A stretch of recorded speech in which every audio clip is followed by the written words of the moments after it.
bomb squad though is also assisting, but that he can, from the station standpoint, I know that I've seen the folks switching to the FBI this year, and for the Department of Public Safety, the DCA certainly playing a role here with agents here and the state crime lab.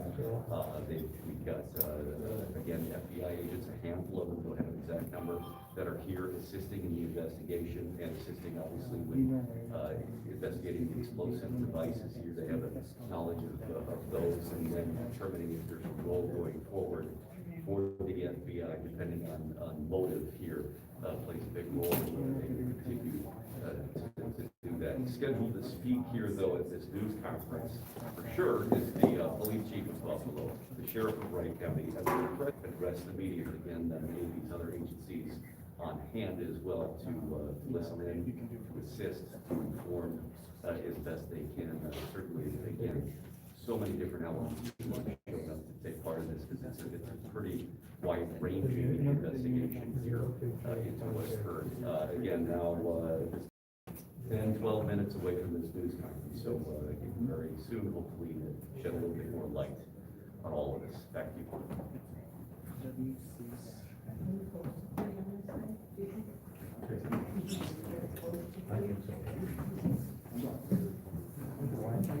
He's not. Want me to come over? They have what? You want to go? July, I think I've not Mary. Yes. Because he said this thing is glitchy, so it's, I don't know who they got their signal. Team Tom. I got four. The number one. We need to find if there's any Wi-Fi. I'm having terrible service. You're having bad Wi-Fi. No, bad cell service, they don't have the Wi-Fi. Yeah, they see it, but they. Two. You know, did you get the Wi-Fi? No, there isn't guest. Yeah, I saw it. So back in.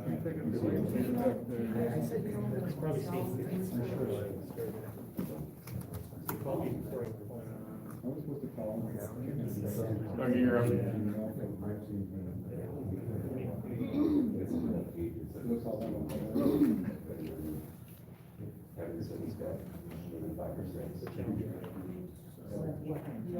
You good, Jen? Yeah. Yep.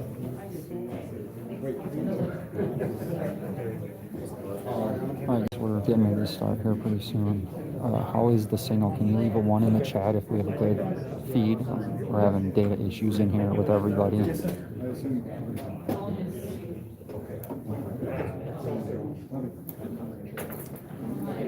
Yeah, perfect. Okay. I know. Okay.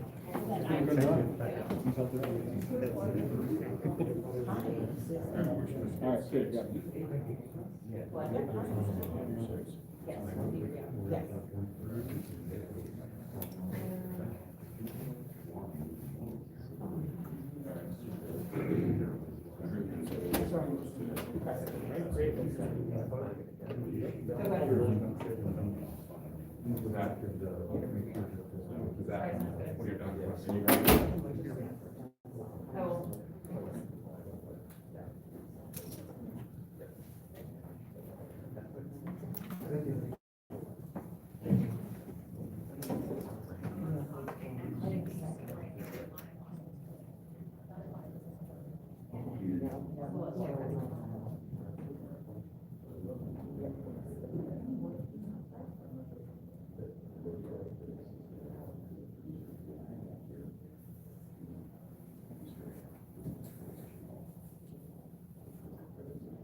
2, 3, 4.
David, how does it sound to you? It hasn't been sound good, and now you're saying it does, so please tell me.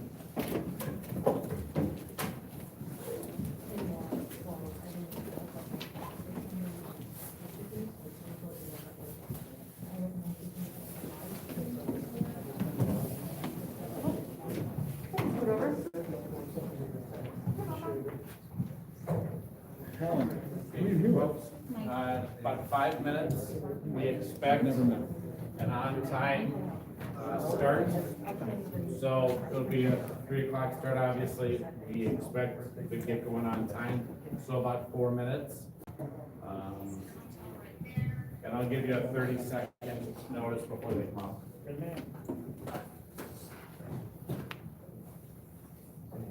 We just got the 4-minute warning on the truck, so they expect to start on time.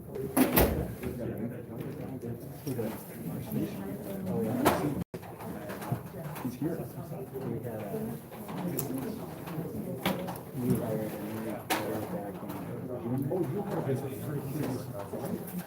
Oh, you're checking on mine? Yeah. Yeah. So we heard a new report that Charmaine and Stuart, our new structure, just left. She never wants met. She never wants met. Because we don't. What's that? Bill Dolman. Bill Dolman? Did he work at Fox 5? Because I knew he worked at Fox 9. Let the mic.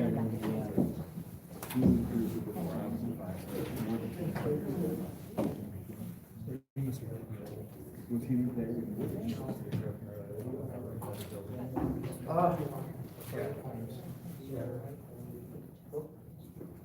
Yeah, he doesn't. He won't be here.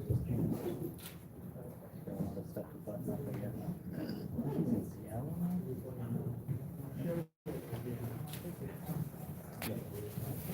There you go.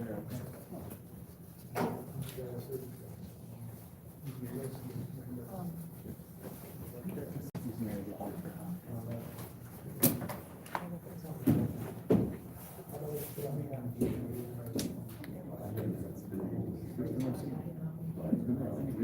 Yeah.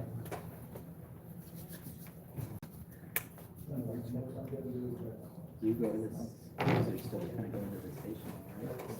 Always buddy with me. Yeah. I had to stop there. You good, John? Even, I was there last week. I didn't even that was my first time. But yours is really, you guys are sort of significant out. Correct. We're in there, obviously.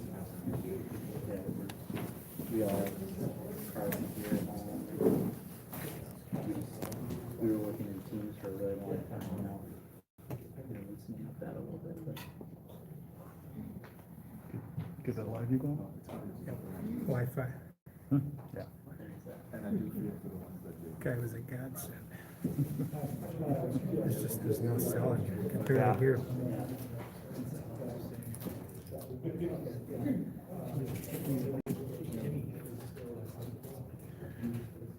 Where's the jungle? Where's the jungle?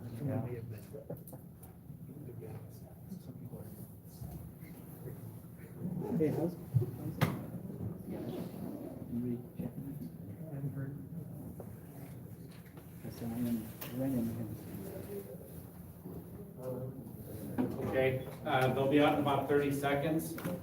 At the end, when you're going to address questions, please identify who you want to address that question to, so we can have the right person answer it. Thank you.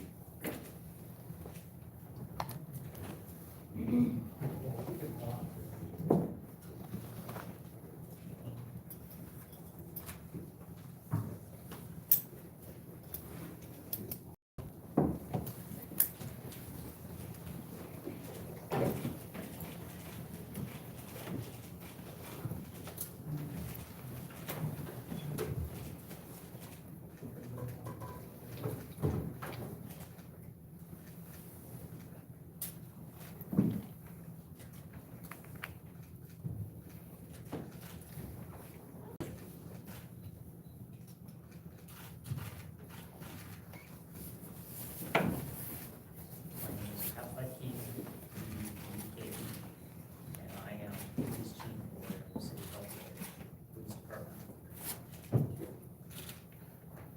Our hearts break today as a community, at 10:54 a.m. We received a 911 call from a clinic in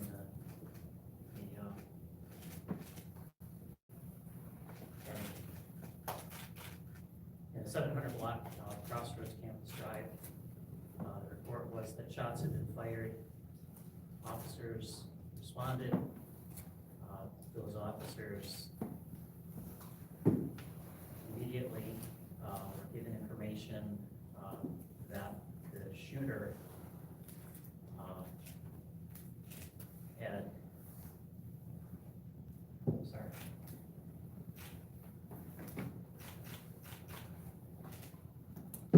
there were several people injured within the clinic. Officers responding located multiple victims, and also the shooter, a 67-year-old male who was taken into custody. And those officers then immediately began to render aid to the injured. There is no information at this point that leads us to believe that there is any nexus with any type of domestic terrorism. We are very familiar with the suspect, and would just like to say I'm very proud of the men and women of law enforcement that responded to assist with this incident and put themselves in harm's way. I want to thank the multiple agencies, representatives that are here with us. Everyone came together. I just want to say thank you again. Our heart breaks as a community. This is a day that no community would want to go through. We do not, especially those staff that were there. Of course, those that were injured, the families of those that were injured. Our thoughts and prayers are with them. And again, I just want to thank everyone that responded to assist us. And at this point, I'm going to ask that Wright County Sheriff Sean Geringer talk about his agency's part of this investigation. Thank you, Chief. And I would like to echo Chief Wadkey's words. It's heartbreaking dealing with, we're 3 or 4 hours after the initial call for this incident, and I think we're still a little bit surprised. We never hoped for something like this to happen in our backyard. Our hearts and sympathies and certainly our prayers go out to the entire city of Buffalo and the entire Wright County area. As Mayor Lockemeyer alluded to, we're family here, and we don't want this to happen to our neighbors and our friends. So I will identify the suspect as Gregory Paul Ulrich, L-U-R-I-C-H. He's 67 years old. He is from Buffalo. We have had several calls for service regarding Mr. Ulrich dating back to 2003. Both Buffalo Police Department and County Sheriff's Office, so he's no stranger to law enforcement. Certainly, I would go back to Chief Budke, as we all respond to a call like this, right? Buffalo Police Department doesn't have to put an all call out for assistance. We self-dispatch to that, and upon our arrival, we also located several victims in this. It's a horrible looking scene, and our staff immediately began rendering aid to those victims. Once all the victims were removed from the premises, my team did a cursory secondary search of the building, made sure that no one else was in it. During this secondary search, we also found a suspicious package in the corner of the lobby. So we have contacted the Minneapolis bomb squad, and they are on scene right now helping us with that. Once that was taken care of, or once that was found, we evacuated our team members out of there in coordination with the Buffalo Police Department, my office. Quickly became apparent that we could probably use some help. We had several witnesses, obviously several victims. They're taken to several different locations. And so we've called in some detectives. Thank you, Sheriff Dave Hutchinson from the Hennepin County Sheriff's Office. He sent a team of detectives to my office, north of Buffalo, to help with those victim statements and the witness statements. So appreciate that. Also, out of an abundance of caution early on in this investigation, we did receive information that Mr. Ulrich was staying most recently at the Super 8 Motel here in Buffalo. We did send a team from my office over there to evacuate the Super 8 Motel. We did find additional suspicious devices at the Super 8 Motel. It's been evacuated, we cleared the area. Just minutes before coming back here, I got a call update. We have search warrants are in hand. We are going to continue to work with the Buffalo Police Department, certainly our state and local partners, along with our federal partners, depending on where this investigation, we're certainly in the infancy of this investigation, but we certainly don't want to leave any stone unturned, and we want to make sure that we're being prudent throughout this entire investigation. We do believe that Mr. Ulrich did act alone, so a sigh of relief maybe for us in the law enforcement community, and our community as a whole. We're not looking for any additional suspects. We believe that he acted alone, and so we've got time on our side. We can all gather the information. Once these scenes are secured, and we'll rely on the ATF and the Minneapolis bomb squad to tell us when those scenes are secure. We can start the tedious process of making sure that we document to the best and fullest of our ability. So again, I would echo the comments from Chief Budke, that our heart goes out to this entire community. It's, we in the law enforcement community, don't wish this upon anyone, and it's with a heartfelt, prayerful message to the community that we will do everything that we can to bring this to a closure. I'd also like to thank our other local, state, and federal partners that have showed up. I've had many conversations with several of our surrounding police chiefs and sheriffs, and the help that's being offered is exponential, and certainly it means a lot to have those relationships that developed at a time like this when we need it the most. So we will continue to update to the best of our ability, as this investigation is certainly in its infancy, and we'll continue to gather information certainly as the days and weeks progress. So we'll continue to update to the best of our ability. So thank you all for being here and taking part of this. I would like to turn it over actually to the Buffalo Hospital President, Kelly Stratton.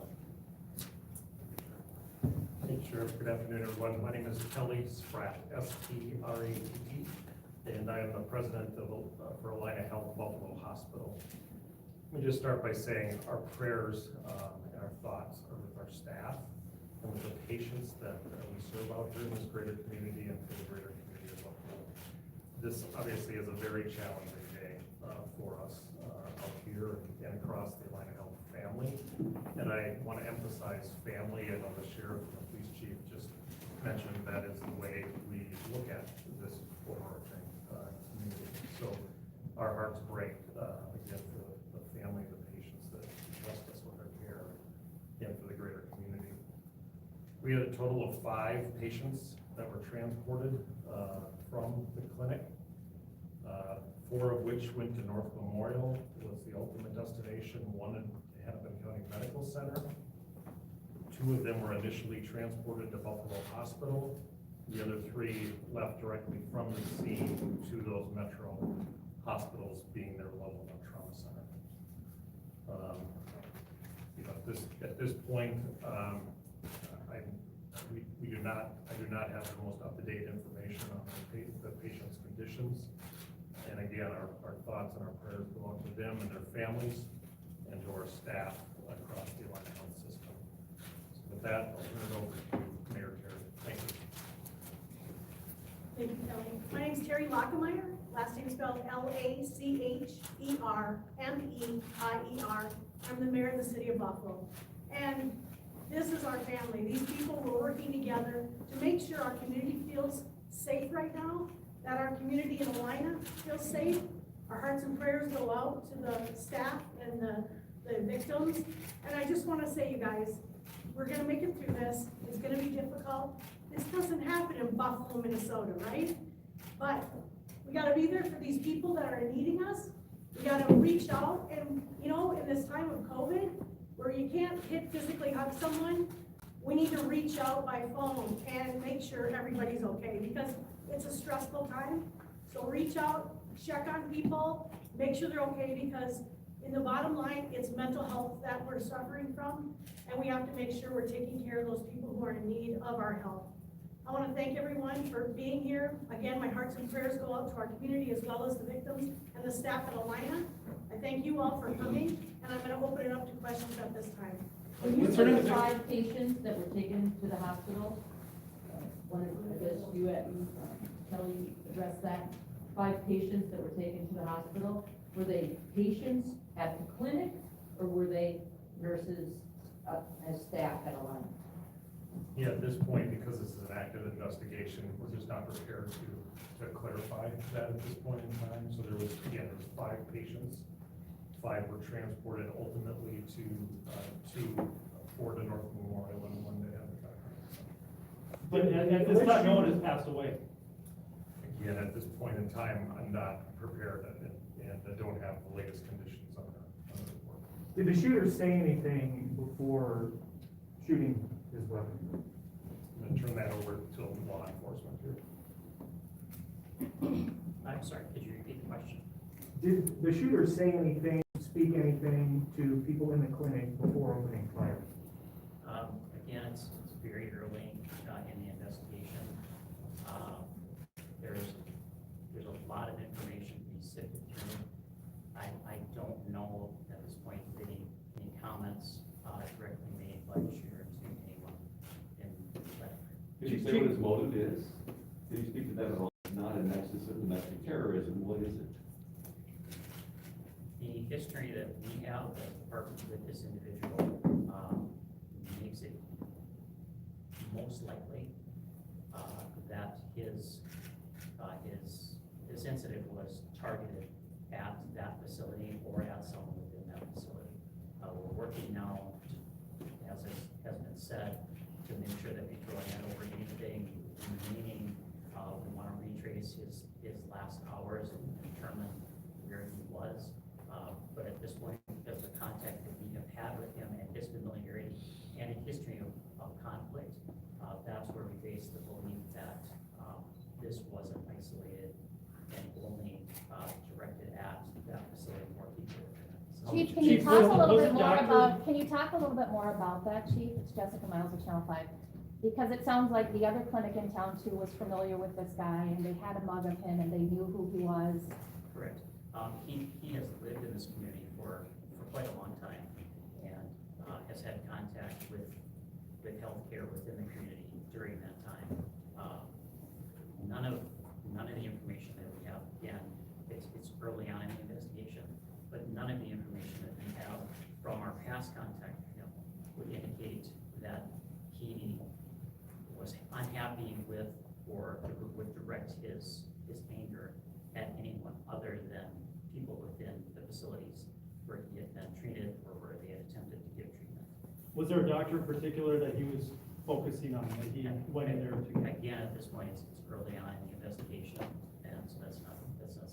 Were there any bombs or explosive devices detonated? Because the way those windows went out, it doesn't necessarily look like gunshots. Again, one of the things that we want to do is make sure that when we give you information, it's accurate. In a scene like that, as soon as Ray as soon as we rendered aid and, were able to make sure that there was no one else in that scene that needed our help, we backed out, evacuated the area as best we could. So again, you know, that answer is one that we would hope to answer. Sorry, that question is one that we would hope to answer in a couple of days, but it's too early to tell. How many shots were fired? I have no idea. Can you just address the explosion or whatever you're looking into? Because throughout the day, we've talked about a shooting and then a half an hour later, an explosion. So if it's wrong, can you say that that's wrong? I can say that that's wrong. I know that the call came out at 11:54. 10:54. I'm sorry, 10:54, sorry. And when I talked about an evacuation where law enforcement had at that point backed out, I don't have a specific time, but I know that no more than an hour had passed. And there was no explosion inside that building. There may have been prior to our being able to go inside and evacuate the building. You can confirm it right now until they're done with the Can you So talk you a have little to bit say how about many- the people in the facility, in the clinic? Were they running out when this was happening? Were they sheltering in place? Were they hiding? What were staff and patients doing inside there? Do you know? Yeah, so there is a lot that's unknown.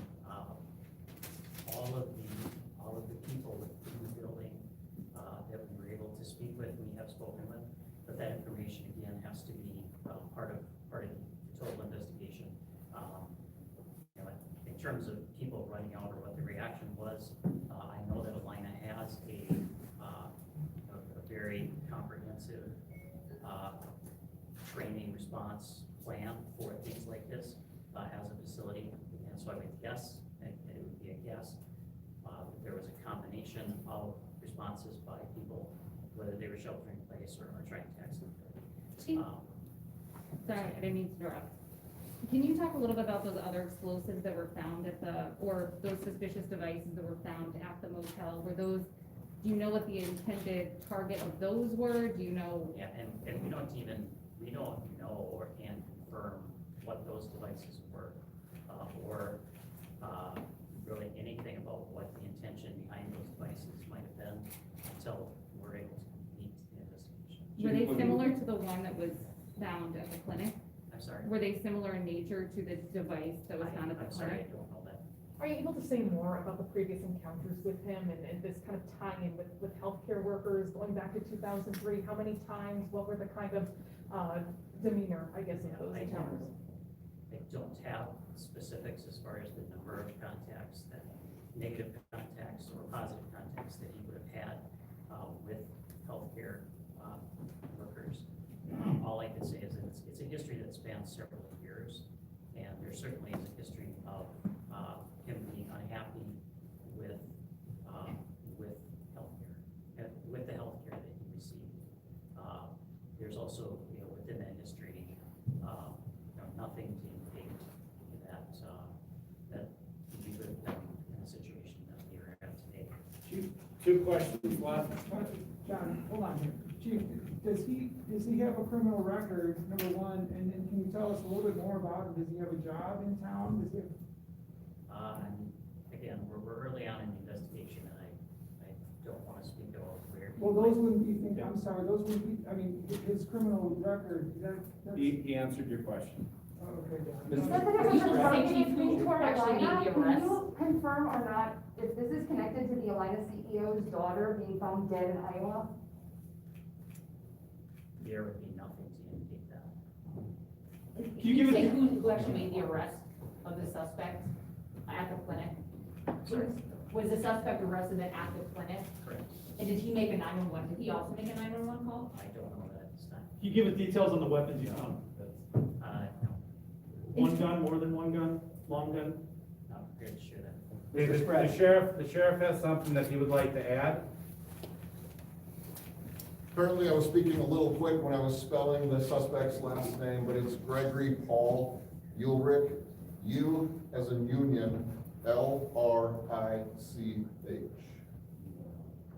Thank you, everyone. Mr. Spratt, does the clinic give out vaccinations, and could this event have to do with vaccinations? Brian Lutz, Wright County Attorney. I expect that the defendant will appear in court Thursday morning at 9:30. Prior to that, I will file a detailed complaint that spells out all of the details that are not yet available due to the early stages of this investigation. Thank you all for coming.